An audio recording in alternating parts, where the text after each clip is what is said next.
Perezida wa Repubulika y'u Rwanda Paul Kagame ategerejwe mu gihugu cya Kenya, aho n'ubundi ategerejwe na mugenzi we William Ruto, banahuje bimwe na bimwe cyane ko bose ari abayobozi b'ibihugu byombi.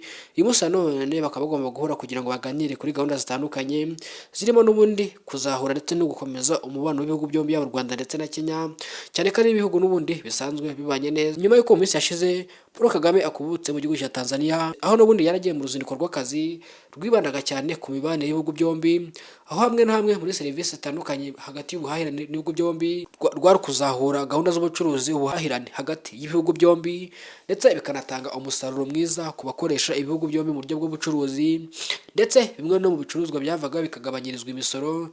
Bikaba uyu munsi wa none byaratanze umusaruro ufatika kandi wumvikana, kubera yuko nk'abaguraga umuceri wavaga Tanzania, amavuta ndetse n'ibindi, uyu munsi wa none batangiye kubona impinduka ndetse bidatinze zahise ziza, aho umuceri waguraga amafaranga arenga 50,000 uyu munsi wageze kuri 45, ndetse n'ibindi bicuruzwa bitandukanye biva mu gihugu cya Tanzania magingo aya ngaya byamaze kugabanyiririzwa ibiciro.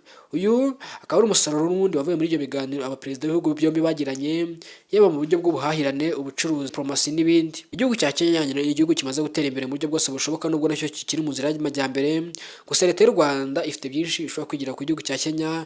Umubano w'ibihugu byombi mu gihe waba usigasiwe ndetse ukanogerwamo imbaraga, watanga umusaruro mwiza hagati y'ibihugu byombi, cyane yuko yaba gahunda y'ubuhahirane, ingendo ndetse n'ibindi biva mu Rwanda byerekeza mu gihugu cya Kenya, nta kibazo na kimwe kijya kibizamo. N'ubundi umwe mu musaruro wo muri ruzinduko cyangwa se wo kugusurana cyangwa se wize impamvu z'akazi bishobora n'ubundi kubyorohereza, bimwe na bimwe byari biri ku biciro bihanitse bikagabanyirizwa, nk'uko n'ubundi muri Tanzania twabibonye. Inshuti bakunzi, mudasiba gukurikirana amakuru n'ibiganiro bya Taifa Rwanda.